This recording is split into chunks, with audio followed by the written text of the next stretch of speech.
വിഷയത്തിലേക്ക് കടക്കാം. പരീക്ഷയ്ക്കുള്ള ആദ്യത്തെ ഒരു ക്വസ്റ്റ്യൻ, പിന്നെ 20 മാർക്കിനാണ് നിങ്ങൾക്ക് പിന്നെ പഞ്ചായത്ത്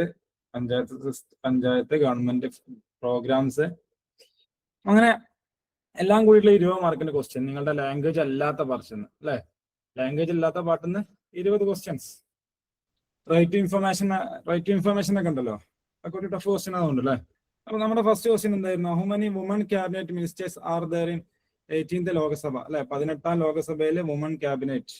നമ്മൾ സാധാരണ ക്വസ്റ്റ്യൻ പേപ്പറിൽ കാണുന്ന ഒന്നാണ് എന്ത്, സാധാരണ ക്വസ്റ്റ്യൻ പേപ്പറിൽ പഴയ ക്വസ്റ്റ്യൻ പേപ്പറിലൊക്കെ മന്ത്രിമാരുടെ പേരായിരുന്നു അല്ലെ.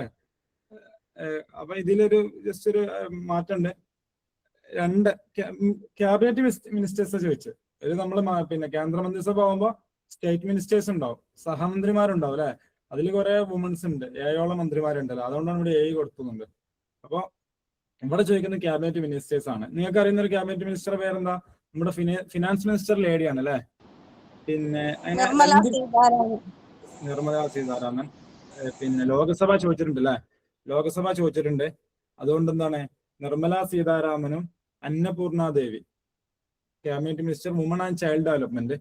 അപ്പൊ ആ രീതിയിൽ ഇനി ഒരു ക്വസ്റ്റ്യൻ എക്സ്പെക്ട് ചെയ്യാന്നുള്ളത് എന്താണ്, സാധ്യതയില്ല. എങ്കിലും നമ്മൾ ക്വസ്റ്റ്യന്റെ മോഡൽ അനുസരിച്ച് പഠിച്ചു പോകാന്നുള്ളതാണ്. ഇനി ചോദിക്കാണെന്ത്, സ്റ്റേറ്റ് ഗവൺമെന്റിൽ നിന്നും കേരള ഗവൺമെന്റിന് അണ്ടറിൽ എത്രത്തോളം വുമൺ മിനിസ്റ്റേഴ്സ് ഉണ്ട്? ഇപ്പൊ എത്ര പേരുണ്ട്? 3 പേരുണ്ട് അല്ലെ. ആരൊക്കെയാണ്? പിന്നെ Veena George, minister of health, woman and child welfare. പിന്നെ doctor R Bindu, minister for higher education social justice. പിന്നെ Chinchu Rani, minister for animal husbandry and zoo.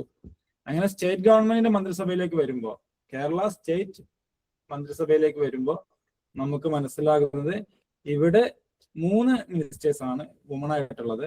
1 Veena George, 2 doctor R Bindu, 3 Chinchu Rani. ഈ 3 മിനിസ്റ്റേഴ്സ് ആണ്. ഓക്കെ, അപ്പൊ ഞാൻ പറഞ്ഞിട്ട് നിങ്ങൾ എന്തായാലും പിന്നെ നിങ്ങൾ പഠിച്ചതിന്റെ കൂടെ തന്നെ എന്താക്കാം, മന്ത്രിമാരുടെ ലിസ്റ്റ് ഒന്ന് ഇപ്രാവശ്യം എടുത്തു നോക്കുക. പോകുന്ന മുമ്പ് മിനിസ്റ്റേഴ്സിന്റെ ലിസ്റ്റ് നിങ്ങൾ എന്താക്കണം, ഒന്ന് ജസ്റ്റ് നോക്കണം. ഓക്കെ, എക്സാം കുറച്ചൊക്കെ ഈസി ലെവലിലേക്ക് വരികയാണ്, മിക്കവാറും മന്ത്രിമാരുടെ പേരൊക്കെ ചോദിക്കാൻ ചാൻസ് ഉണ്ട്. ലോകസഭയിൽ 3 അല്ല, ലോകസഭ 2. കേരള നിയമസഭയിൽ എത്തുമ്പോ അത് 3ഉം പിന്നെ സെൻട്രൽ ഗവൺമെന്റിന്റെ. ലോകസഭയിൽ എത്തുമ്പോ എന്താണ് പിന്നെ 2ഉം. ഓക്കെ, അപ്പൊ ആൾക്കാരാണ് നിർമ്മല സീതാരാമൻ എന്താണ് ഫിനാൻസ് മിനിസ്റ്റർ ആണ് അല്ലെ. പിന്നെ നമ്മളെ ബഡ്ജറ്റ് ഒക്കെ അതിനെപ്പറ്റി നമ്മൾ ഡിസ്കസ് ചെയ്തു. അപ്പൊ പറഞ്ഞിരുന്നു നിർമ്മല സീതാരാമൻ ഫിനാൻസ് മിനിസ്റ്റർ ആണ്, അങ്ങനെയൊക്കെ പറഞ്ഞിരുന്നു. ഈ അന്നപൂർണ ദേവി അല്ലെ, അപ്പൊ അവരും കൂടി എന്റെ കൂടെ ഉണ്ടായിരുന്നു. Okay, Kerala has total 29 members of parliament അല്ലെ. കേരളത്തിന് എത്ര MP-മാരുണ്ട് ലോകസഭയിൽ, അല്ലെങ്കിൽ എന്ത് പിന്നെ പാർലമെന്റിൽ? പാർലമെന്റ് പറഞ്ഞാൽ എന്തായി, അത് ലോകസഭ രാജ്യസഭ കൂടിയിട്ടുള്ളതാണ് പാർലമെന്റ്. അപ്പൊ അത് കേരളത്തിന് എത്ര മെമ്പേഴ്സ് ഉണ്ട്? 29 മെമ്പേഴ്സ് ഉണ്ട് പാർലമെന്റിൽ. 20 പിന്നെ ലോകസഭാ MP-മാരും 9 രാജ്യസഭാ MP-മാരും. രാജ്യസഭക്ക് പറയുന്ന മറ്റൊരു പേരാണെന്ത്? Upper house. ലോകസഭക്ക് പറയുന്ന മറ്റൊരു പേരാണെന്ത്? Lower house. പരീക്ഷയ്ക്ക് ചോദിക്കാണ് ലോവർ ഹൗസിലെ കേരളത്തിൽ നിന്നും എത്ര മെമ്പേഴ്സ് ഉണ്ട് ചോദിച്ചാൽ 20ഉം.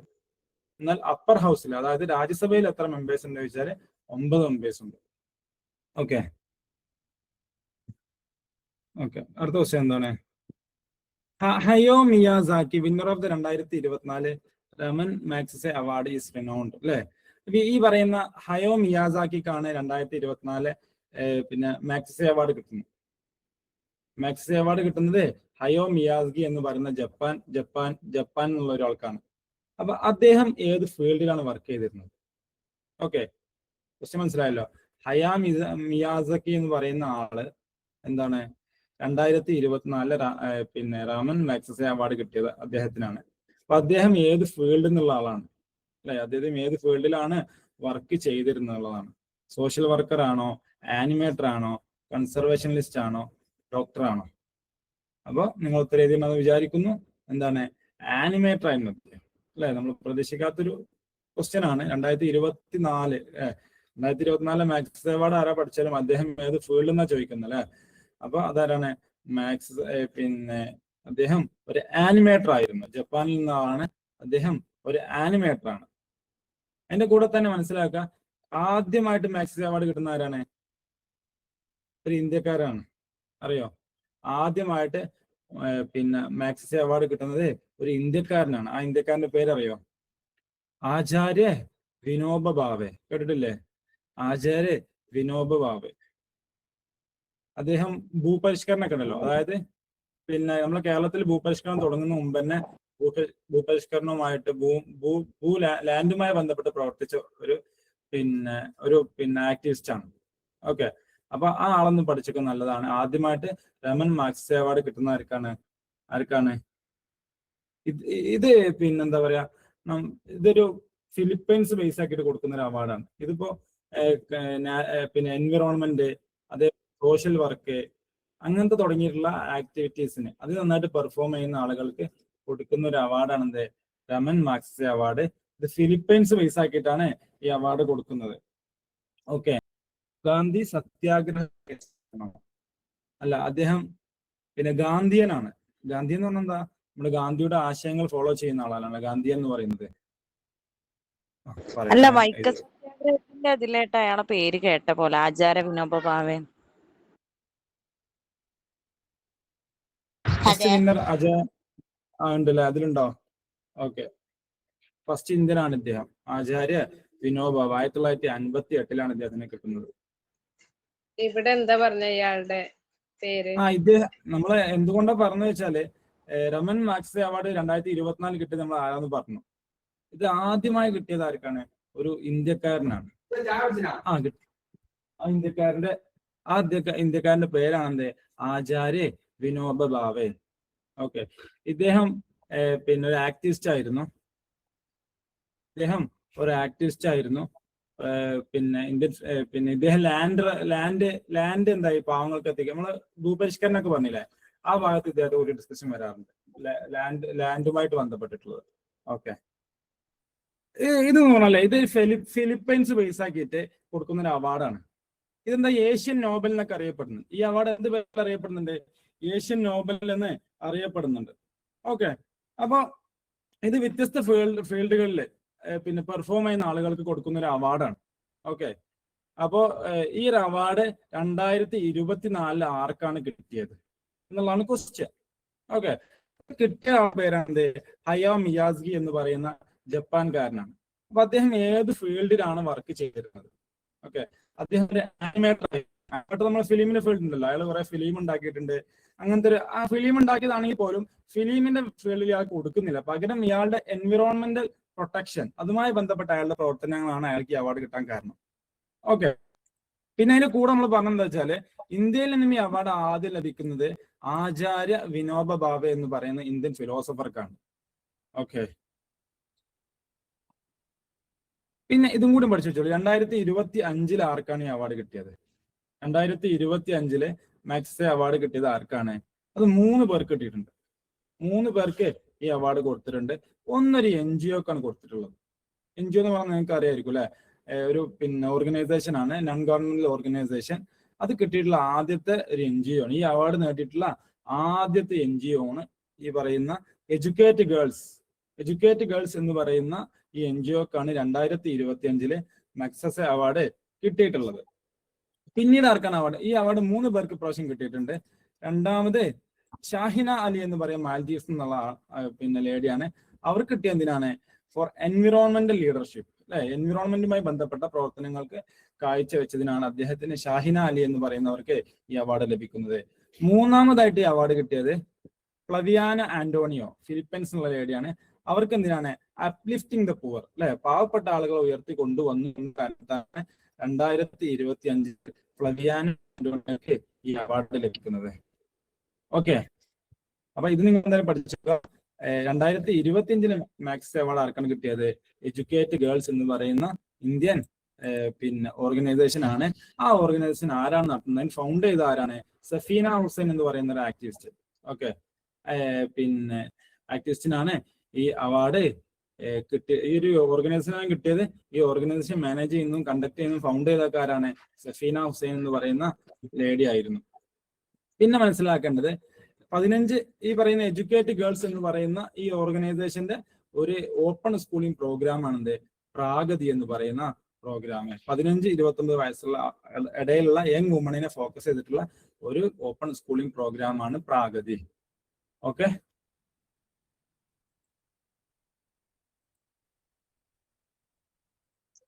According to ward delimitation notification of September 2024, how many new wards being ഗ്രാമപഞ്ചായത്ത് ലെവൽ അല്ലെ, എത്ര ഗ്രാമപഞ്ചായത്ത് ലെവലാണെന്നുള്ളത് അത് 2011 സെൻസസ് പ്രകാരം അതിലെ ജനസംഖ്യന്റെ പിന്നെ അത് ബേസ് ആക്കിയിട്ട് എന്താക്കി പുതിയ വാർഡുകൾ ഉണ്ടാക്കി.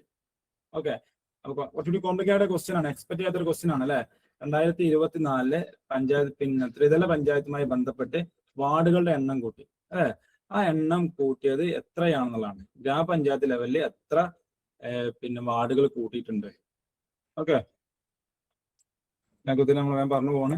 1375 ആണല്ലേ. അപ്പോ മനസ്സിലാക്കേണ്ടത് നമ്മുടെ പഞ്ചായത്ത് ഇലക്ഷൻ ആരാണ് കണ്ടക്ട് ചെയ്യാറ്? പഞ്ചായത്ത് ഇലക്ഷൻ കണ്ടക്ട് ചെയ്യല് സ്റ്റേറ്റ് ഇലക്ഷൻ കമ്മീഷൻ ആണോ? സ്റ്റേറ്റ് ഇലക്ഷൻ കമ്മീഷൻ ആണ് എന്താണ് പഞ്ചായത്ത് ഇലക്ഷൻ കണ്ടക്ട് ചെയ്യുന്നത്. അപ്പൊ അവരാണ് എന്ത് ഈ ഒരു പദ്ധതിയുമായി മുന്നോട്ട് പോകുന്നതും ചെയ്യുന്നതൊക്കെ. അപ്പൊ നമ്മളെന്താക്കണം?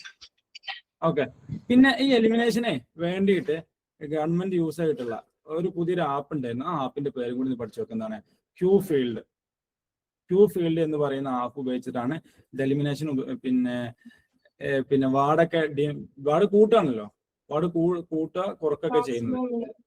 എന്താണ് ജനസംഖ്യ കൂടുമ്പോൾ സ്വാഭാവികമായിട്ട് എന്താ ആളുകൾക്ക് കൂടുതൽ പ്രാതിനിധ്യം ലഭിക്കുക എന്ന ലക്ഷ്യവുമായിട്ടാണ് ഇങ്ങനെ പദ്ധതി കൊണ്ടുവരുന്നത്.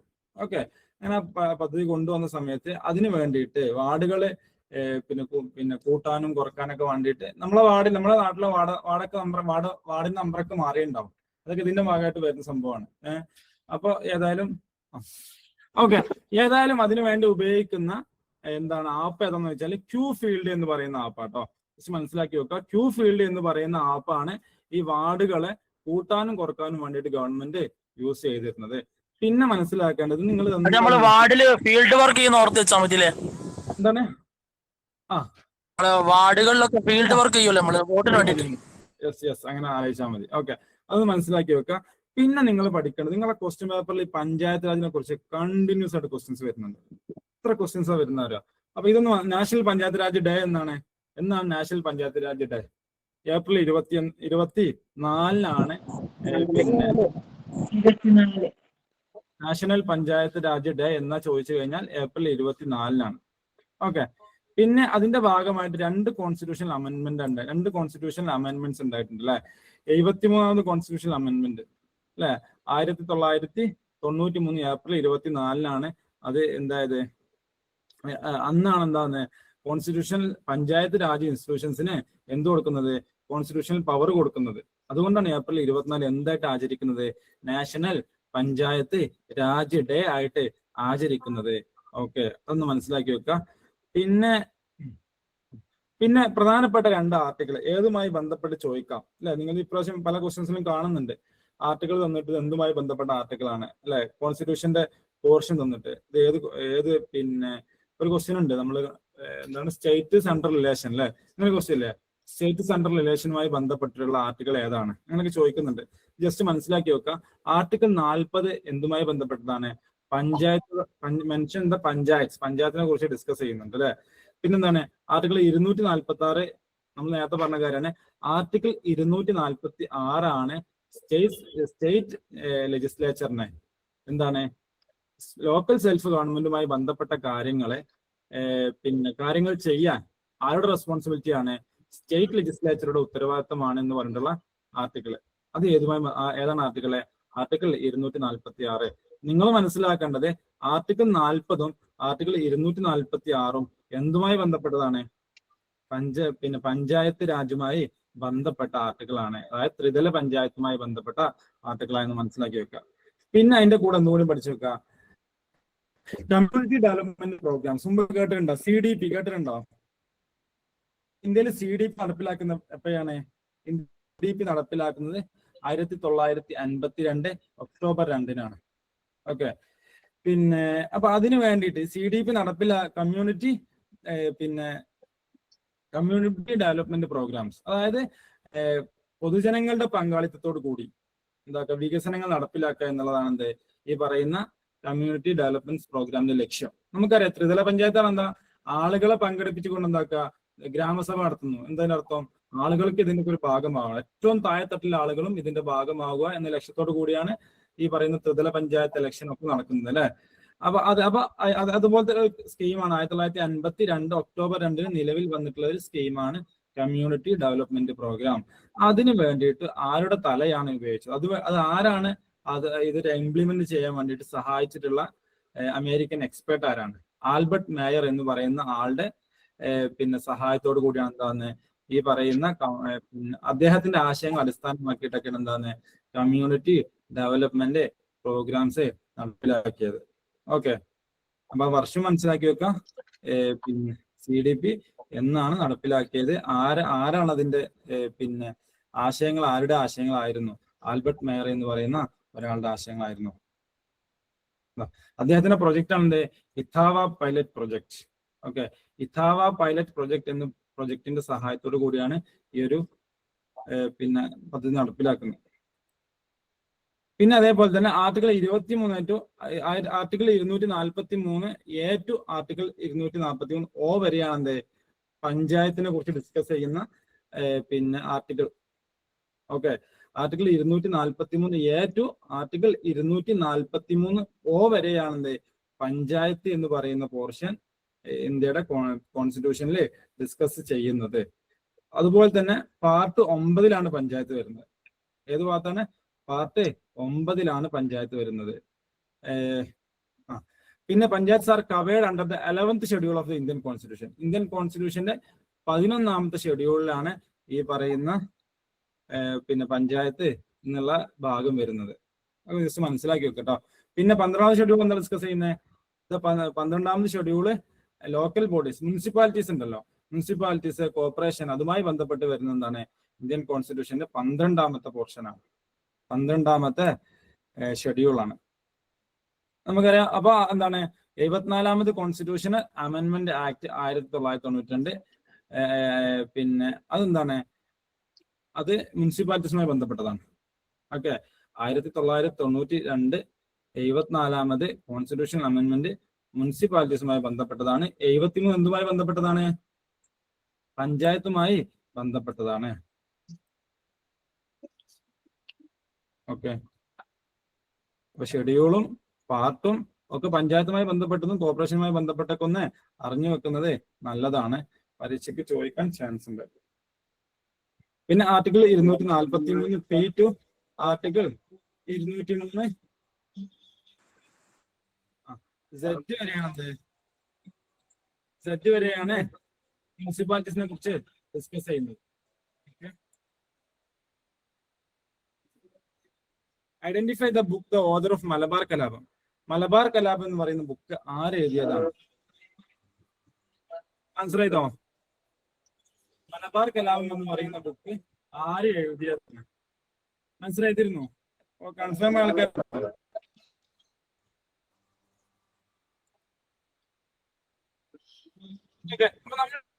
Identify the book author of the Malabar കലാപം. മലബാർ കലാപം 1921-22 അങ്ങനെ ക്വസ്റ്റ്യൻ ഉള്ളത് അല്ലേ? മലബാർ കലാപം 1921-22 അങ്ങനെ ക്വസ്റ്റ്യൻ ഉള്ളത്. അപ്പൊ ആൻസർ എന്താണ്? മാധവൻ നായർ ആണോ? പിന്നെ മൂക്കകത്ത് ബ്രഹ്മാദൻ നമ്പൂതിരിയാണോ? എന്താണ് ആൻസർ? എം ഗംഗാധരനാണോ?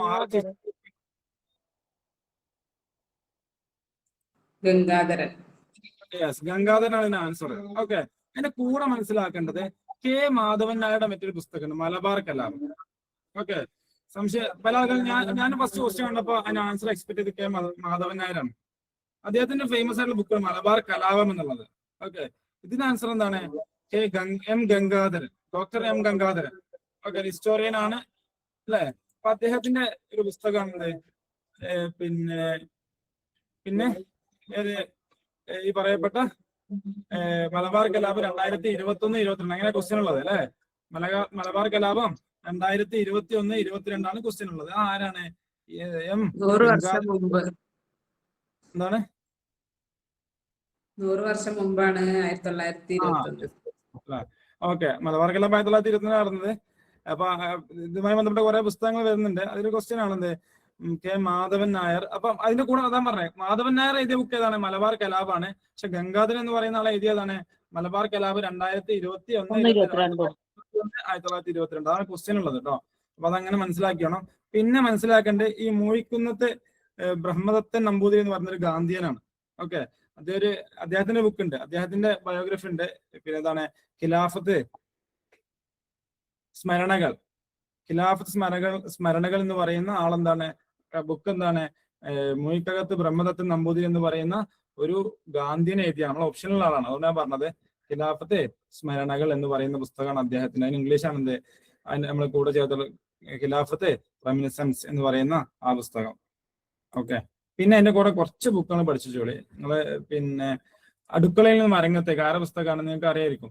അടുക്കളയിൽ നിന്നും വട്ടതിരിപ്പാട്. വീട്ടി വട്ടത്തിരിപ്പാട്. അയാളെ കുറിച്ച് കുറച്ച് കാര്യങ്ങൾ പറഞ്ഞു പോവാണ്. എനിക്ക് ആ സെയിം ക്വസ്റ്റ്യൻ റിപ്പീറ്റ് ചെയ്യാൻ ചാൻസ് ഇല്ലെങ്കിൽ ചിലപ്പോൾ പിന്നെ ഇങ്ങനത്തെ ക്വസ്റ്റ്യൻ വന്നു കഴിഞ്ഞാലോ. അടുക്കളയിൽ നിന്ന് മരങ്ങത്തേക്ക് അല്ലെ, 1929 അദ്ദേഹം എഴുതിയ ബുക്കാണ്. കിനാവും കോഡ് മറ്റാൾക്ക് അറിയാത്തോണോ?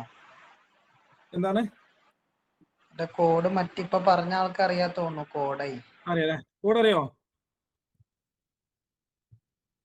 കൂടെ അറിയോ? ആളെ കാണുന്നില്ല എന്തായാലും.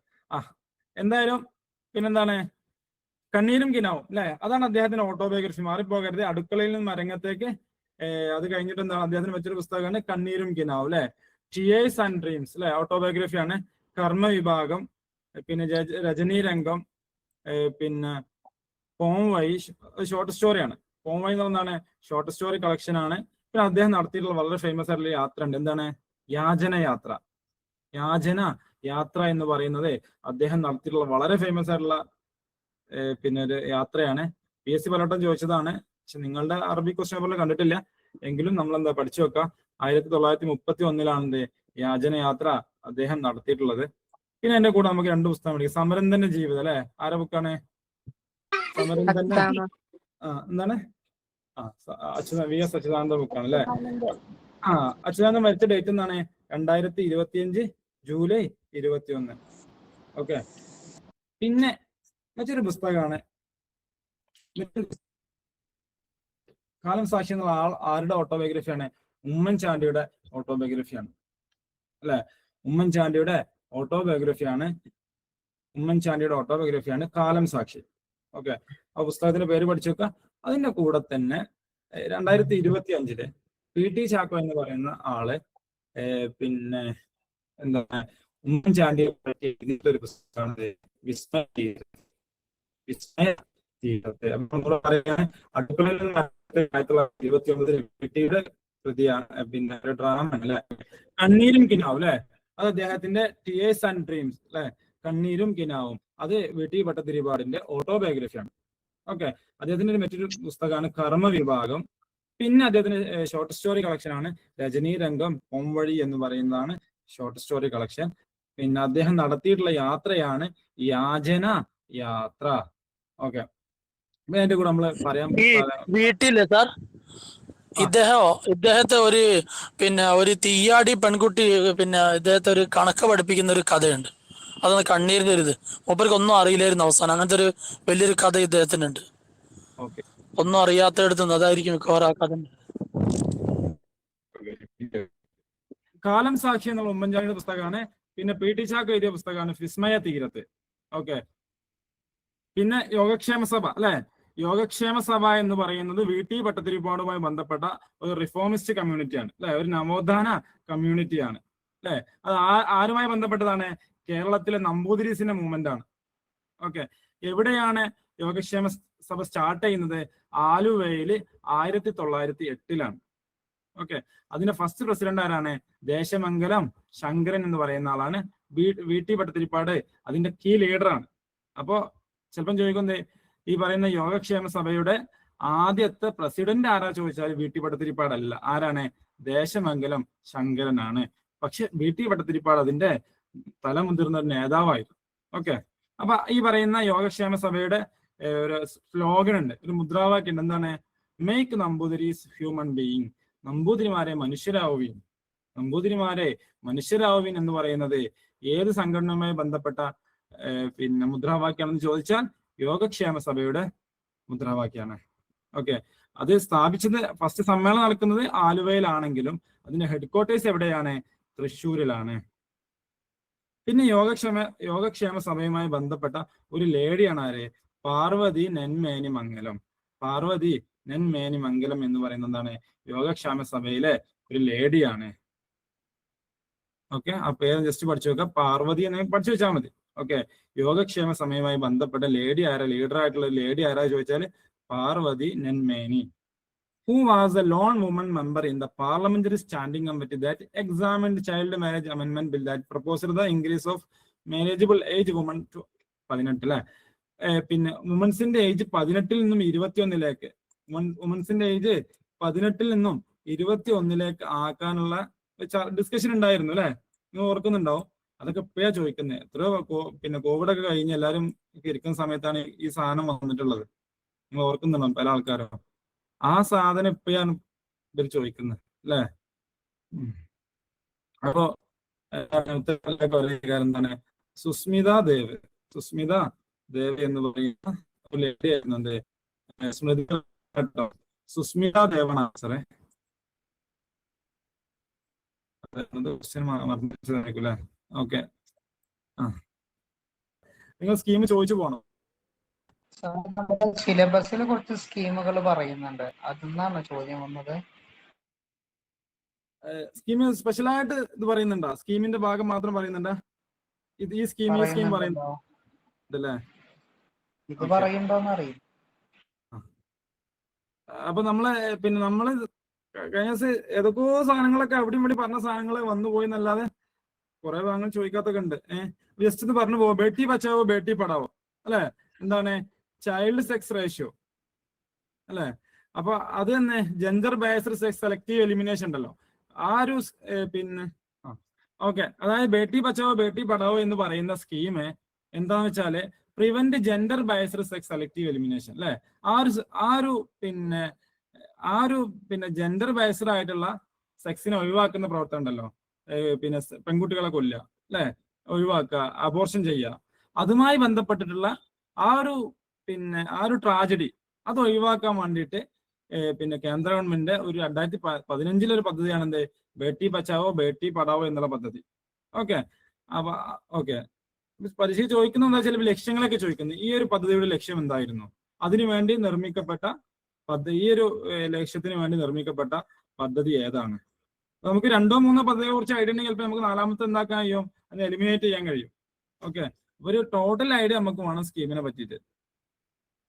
മോദി കൊണ്ടുവന്നല്ലേ? Yes, 2015 yes. One stop centres, one stop centres popular known as the Sakhi centres അല്ലെ? അതായത് ഡൊമസ്റ്റിക് വയലൻസ് തുടങ്ങിയിട്ടുള്ള ടോട്ടൽ വയലൻസ് ഫേസ് ചെയ്തിട്ടുള്ള സ്ത്രീകളെ അവരെ അക്കോമഡേറ്റ് ചെയ്യാൻ വേണ്ടിയിട്ടുള്ള, അവരെ ഫെസിലിറ്റേറ്റ് ചെയ്യാൻ വേണ്ടിയിട്ടുള്ള ഒരു പദ്ധതിയാണ് ഇത് സഖി സെന്റേഴ്സ് എന്താണ്, അല്ലെങ്കിൽ വൺ സ്റ്റോപ്പ് സെന്റേഴ്സ് എന്നുള്ളത്. അതിന്റെ ഭാഗമായിട്ട് medical aid, providing legal aid, പിന്നെ ലീഗൽ കൗൺസിലിംഗ് കൊടുക്കുക. ആ ഒരു പദ്ധതിയാണെന്ത്? വൺ സ്റ്റോപ്പ് സെന്റേഴ്സ് എന്ന് പറയുന്ന പദ്ധതി. അതിന്റെ മറ്റൊരു പേരാണെന്ത്? സഖി സെന്റേഴ്സ്. ഓക്കെ, അപ്പൊ സഖി സെന്റേഴ്സ് നമുക്ക് ഏതാ? ഡൊമസ്റ്റിക് വയലൻസും സഖി എന്ന് പറഞ്ഞ എന്താ അർത്ഥം? സഖി എന്ന് പറഞ്ഞ സ്ത്രീകളുമായി ബന്ധപ്പെട്ടല്ലേ? ഓക്കെ അല്ലെ? അപ്പൊ അതുമായി ഏതായാലും അതുമായി ബന്ധപ്പെട്ട് ഡൊമസ്റ്റിക് വയലൻസിൽ നിന്നും സ്ത്രീകളെ പിന്നെ അവർക്ക് എന്താക്കുക? ഫെസിലിറ്റേഷൻ കൊടുക്കുക. എല്ലാ നിലക്കുള്ള ടെമ്പററി ഷെൽട്ടർ, ലീഗൽ കൗൺസിലിംഗ്, അതിനൊക്കെ വേണ്ടി വന്നിട്ടുള്ളതാണ് സഖി സെന്റേഴ്സ് എന്ന് പറയുന്ന പദ്ധതി. പിന്നെ മിഷൻ പോഷൻ അല്ലെ? മിഷൻ പോഷൻ എന്ന് പറഞ്ഞാൽ എന്താ? ന്യൂട്രീഷനുമായി ബന്ധപ്പെട്ടതാണ്. മിഷൻ പോഷൻ അല്ലെ? ന്യൂട്രീഷനുമായി ബന്ധപ്പെട്ടതാണ്. അതിലെന്തൊക്കെ അതിൽ ഉൾപ്പെടുന്ന കാര്യങ്ങളാണ് എന്തൊക്കെ? അംഗനവാടി സർവീസ് അതിന്റെ ഭാഗമായി ഒന്നാണ്. പിന്നെ അഡോൾസന്റ് ഗേൾസ്, പോഷൻ അഭിയാൻ, അവർക്കൊക്കെ വേണ്ടിയിട്ടുള്ള, അതിനൊക്കെ വേണ്ടിയിട്ടുള്ള ഒരു പദ്ധതിയാണ് മിഷൻ പോഷൻ എന്ന് പറയുന്നത്. ഓക്കെ, പോഷൻ എന്ന് കേട്ടാൽ നമുക്ക് എന്ത് ഓർമ്മ വരണം? ന്യൂട്രീഷനാ ഓർമ്മ വരണം. പോഷൻ എന്ന് കേട്ടാലേ അത് ന്യൂട്രീഷനുമായി ബന്ധപ്പെട്ടുള്ള ഒരു സ്കീമാണ് ഓർമ്മ നല്ലതാണ്. How many medals India go to para Olympics held in Paris 2024? 2024 നടന്നിട്ടുള്ള പാരാ ഒളിമ്പിക്സിൽ ഇന്ത്യക്ക് എത്ര മെഡൽ കിട്ടിയെന്ന്. ഇതിൽ നമ്മൾ പാരാ ഒളിമ്പിക്സ് എവിടെ പറഞ്ഞിരുന്നു അല്ലേ? ഒളിമ്പിക്സ് 2024 ഒളിമ്പിക്സ് എവിടെ നടന്നു എന്നൊക്കെ പറഞ്ഞു. പക്ഷെ ഇങ്ങനത്തെ ഒരു ക്വസ്റ്റ്യൻ വരുന്ന എക്സ്പെക്ട് ചെയ്തില്ല. ഓക്കെ, എന്താണ് 29 മെഡൽ കിട്ടിയില്ല ഇന്ത്യക്ക് 29 മെഡൽ കിട്ടിയിട്ടുണ്ട്. ഓക്കെ, അതിന് മുമ്പത്തെ വർഷം ടോക്കിയോയിൽ നടന്നിട്ടുണ്ട് അല്ലേ? ടോക്കിയോയിൽ ഏകദേശം 19 മെഡൽ കിട്ടിയിട്ടുണ്ട്. അപ്പൊ ഒരു പ്ലാനഡ് ആയ ക്വസ്റ്റ്യൻ തന്നെയാണ്. കൺഫ്യൂഷൻ വരാൻ വേണ്ടി. പക്ഷെ ആ 2000 കാര്യം ഓർത്ത് വെക്കുവോ? പിന്നെ ഓക്കെ, അപ്പൊ പാരീസിലാണ് പിന്നെ എന്താണ് പാരാ ഒളിമ്പിക്സ് നടക്കുന്നത് പാരീസിലാണ്. അതിന്റെ കൂടെ തന്നെ സാധാ ഒളിമ്പിക്സ്, സമ്മർ ഒളിമ്പിക്സ് രണ്ടും നടന്ന എവിടെയാണ്? പിന്നെ പാരീസ് തന്നെയാണ്. 2024 2028 ഒളിമ്പിക്സ് നടക്കുന്നത് അറിയില്ലേ? ആ കൺഫ്യൂഷൻ എഴുതിയില്ലല്ലോ. ഓക്കെ, സ്വാഭാവികമായിട്ട് എന്താ മെഡൽ കൂടിയല്ലേ വരുന്നത് ഇന്ത്യക്ക് അല്ലേ? ആ ഓക്കെ, ഏതായാലും ആണ് 2024 2028 ഒളിമ്പിക്സ് എവിടെ നടക്കുന്നത്? അമേരിക്കയില് അല്ലേ? 2024 ഒളിമ്പിക്സ് എവിടെ നടക്കുന്നത്? അമേരിക്കയിൽ വെച്ച് നടക്കുന്നുണ്ട്. പിന്നെ 2000 ജസ്റ്റ് ഒന്ന് ആഡ് ചെയ്തോളൂ. 2024 പാരീസ് ഒളിമ്പിക്സില് ഇന്ത്യക്ക് 29 മെഡൽ കിട്ടി. ആരൊക്കെയാണ് ഇന്ത്യന്റെ ഫ്ലാഗ് വഹിച്ചിരുന്ന ആരാണ്? സുമിത് അൻഡിൽ എന്ന് പറയുന്ന ഭാഗ്യശ്രീ ജാദവ് എന്ന് പറയുന്ന 2 പ്ലേയേഴ്സ് ആണ്. പിന്നെ ക്ലോസിംഗ് സെറമണിയില് ഹർവിന്ദർ സിംഗ്, പ്രീതി പാൽ എന്ന് പറയുന്ന ആൾക്കാരാണ് എന്ത് ഫ്ലാഗ് ബേസ്. നമ്മൾ കളി തുടങ്ങുന്ന സമയത്ത് ഫ്ലാഗ് പിടിക്കുമല്ലോ, അല്ലെങ്കിൽ പിന്നെ ഈ ഒരു ഇവന്റ് സ്റ്റാർട്ട് ചെയ്യുന്ന സമയത്ത് ഫ്ലാഗ് പിടിച്ച് നടക്കുമ്പോൾ ഫ്രണ്ടിൽ നടക്കുന്ന ആൾക്കാരുണ്ടല്ലോ, അവരാണ് ഫ്ലാഗ് പിന്നെ ബേസ് എന്ന് പറയുന്നത്. അത് ആരൊക്കെയായിരുന്നു? ആ പേരും ജസ്റ്റ് ആലോചിച്ച് വെക്കുക. ഓക്കെ, പാരീസ് ഒളിമ്പിക്സ് ചോദിച്ച സ്ഥിതിക്ക് പറഞ്ഞതാണ്. പിന്നെ അതേപോലെ തന്നെ 2024 പിന്നെ 2024 ഒളിമ്പിക്സിലെയും പാരാ ഒളിമ്പിക്സിലെയും മസ്കോട്ട് എന്തായിരുന്നു? ഫ്രൈജസ് എന്ന് പറയുന്നതാണ്. ഫ്രൈജസ് എന്ന് പറയുന്നതാണ് എന്ത് 2024 ഒളിമ്പിക്സിലെയും പാരാ ഒളിമ്പിക്സിലെയും ഭാഗ്യചിഹ്നം ഫ്രൈജസ്. ഓക്കെ, ഫ്രഞ്ച് വേർഡാണ്. ഫ്രഞ്ച് വിപ്ലവവുമായി ബന്ധപ്പെട്ട് ഒരു വസ്തുവാണ് ഈ ഫ്രൈജസ് എന്ന് പറയുന്നത്. അത് മനസ്സിലാക്കിക്കുക. പിന്നെ 2024 ഒളിമ്പിക്സിലെ സമ്മർ ഒളിമ്പിക്സിൽ ടോപ്പ് ആരായിരുന്നു? അമേരിക്കയായിരുന്നു. സെക്കൻഡ് ചൈന, ജപ്പാൻ മൂന്നാമതും ഫിനിഷ് ചെയ്തു. ഇന്ത്യയുടെ റാങ്ക് 71 71 ആയിരുന്നു ഇന്ത്യയുടെ റാങ്ക് അല്ലേ? Indian medal winners Neeraj Chopra silver കിട്ടി. പിന്നെ മെൻസ് ഹോക്കി ടീമിന് എന്താ കിട്ടിയത്? മെൻസ് ഹോക്കി ടീമിന് ബ്രോൺസ് മെഡലാണ് കിട്ടിയത് കേട്ടോ. പിന്നെ അതേപോലെ മറ്റൊരു പ്ലെയർ ആയിരുന്നു മനു ബാർക്കർ 2 ഇനത്തിൽ മെഡൽ കിട്ടിയിട്ടുണ്ട്. ബ്രോൺസ് മനു ബാർക്കറിന് പിന്നെ ഗ്രൂപ്പായിട്ടും അതേപോലെ പിന്നെ 2 ഷൂട്ടിംഗ് ആണ്, 10 മീറ്റർ എയർ പിസ്റ്റളിലും ഈ ഒരു അവാർഡ് കിട്ടിയിട്ടുണ്ട്. എന്താ പറയുക, അവാർഡ് പിന്നെ മെഡൽ കിട്ടിയിട്ടുണ്ട്. ഓക്കെ, ജസ്റ്റ് ഒന്ന് അറിഞ്ഞു വെക്കുക. 2026 കോമൺവെൽത്ത് ഗെയിംസ് എവിടെ നടക്കുന്നത്? 2026 കോമൺവെൽത്ത് ഗെയിംസ് 2026 കോമൺവെൽത്ത് ഗെയിംസ് നടക്കുന്ന എവിടെയാണ്? ഗ്ലാസ്കോ എന്ന് പറഞ്ഞാല് സ്കോട്ട്ലാൻഡിലാണ്. ഓക്കെ, അതിന് വേറെ ഇമ്പോർട്ടന്റ് ഉണ്ട്. എന്താണ്? ഓസ്ട്രേലിയയാണ് എന്തായിരുന്നത് കോമൺവെൽത്ത് ഗെയിംസ് ഫിക്സ് ആക്കിയിരുന്നത്. ഓക്കെ, അങ്ങനെ ഓസ്ട്രേലിയ എന്തായി? ആ ഒരു ഇവന്റ്സിൽ നിന്നും പിന്മാറിയപ്പോ എന്തായി? അത് ആരിലേക്ക് പോയി? അത് പിന്നെ സ്കോട്ട്ലാൻഡിലേക്ക് പോവാണ്. ഓക്കെ, അതിന്റെ എന്താണ് അതിന്റെ ഭാഗ്യചിഹ്നം ഏതാണ്? മാജിക്കൽ യൂണികോൺ ആണ്. ഓക്കെ, നമ്മളിങ്ങനെ ഈ ഒരു ക്വസ്റ്റ്യൻ ഒക്കെ വരാൻ കാരണം വെച്ചാൽ ഇവര് ഒളിമ്പിക്സ് ചോദിച്ചതാണല്ലോ, പിന്നെ അവർക്ക് ചോദിക്കാനുള്ള കോമൺവെൽത്തും ഏഷ്യൻ ഗെയിംസ് ഒക്കെയാണ് അല്ലേ? അപ്പൊ പിന്നെ 2026 കോമൺവെൽത്ത് ഗെയിംസ് നടക്കുന്നത് ഗ്ലാസ്കോയിലാണ്. അത് ശരിക്കും ഓൾറെഡി ഫിക്സ് ആക്കിയിരുന്ന ഓസ്ട്രേലിയയിലായിരുന്നു. അത് പിന്നീട് എന്താ ഗ്ലാസ്കോയിലേക്ക് ചേഞ്ച് വരുത്തിയതാണ്. ഓക്കെ, പിന്നെ നെക്സ്റ്റ് ആണ് എന്ത്? അതിന്റെ ഭാഗ്യചിഹ്നം ഫിന്നി എന്ന് പറയുന്ന മാജിക്കൽ യൂണിക്കോൺ ആണ്. ഓക്കെ, ഫിന്നി എന്ന് പറയുന്ന മാജിക്കൽ യൂണിക്കോൺ ആണ്. പിന്നെ അതേപോലെ തന്നെ ഇനി ലാസ്റ്റ് ഗെയിംസ് 2022 ഇതിന് മുമ്പായിട്ട് കോമൺവെൽത്ത് ഗെയിംസ് നടന്നത്. ആ കോമൺവെൽത്ത് ഗെയിംസ് എവിടെയായിരുന്നു? ഇംഗ്ലണ്ടിലെ ബെർമിംഗ്ഹാമിലാണ് എന്താന്ന് ഈ ഒരു കോമൺവെൽത്ത് ഗെയിംസ് നടക്കുന്നത്. ഓക്കെ, പിന്നെ ആ 2022 നടന്നിട്ടുള്ള കോമൺവെൽത്ത് ഗെയിംസിന്റെ ഭാഗ്യചിഹ്നം എന്തായിരുന്നു? പെറി എന്ന് പറയുന്ന മൾട്ടി കളേർഡ് ബുള്ളാണ്. ഓക്കെ, പെറി എന്ന് പറയുന്ന മൾട്ടി കളയുടെ ബുള്ളാണ്. ഇനി 20ാമത് ഏഷ്യൻ ഗെയിംസ് എവിടെ നടക്കുന്നത്? Aichi Nagoya. Magical unicorn meaning എന്താണ്? മാജിക്കൽ യൂണിക്കോൺ എന്താ? യൂണിക്കോൺ എന്ന് പറഞ്ഞാൽ നമ്മളൊരു കുതിര ഉണ്ടല്ലോ, ഫിന്നി എന്ന് പറയുന്ന ഒരു കൊമ്പുള്ള കുതിര. ആ സെന്ററിൽ ഇങ്ങനെ കൊമ്പുള്ള കുതിരല്ലേ? നമ്മളൊരു അതൊരു ആ. പിന്നെ നമ്മളെ ഇതിലൊക്കെ ഉള്ളതാണ്. നമ്മള് ഹൈരിയ എന്നൊക്കെ പറയില്ലേ, ഇല്ലാത്ത കഥാപാത്രങ്ങൾ ഉണ്ടാവില്ലേ? കാർട്ടൂണിസ്റ്റ് അല്ലേ? ഫാന്റസി. ഒരു കാർട്ടൂൺ പറഞ്ഞല്ലേ? അതെ, അത്രേ ഉള്ളൂ. ഓക്കെ, ഓ ഓക്കെ, അതാണ് പറയാനുള്ളത്.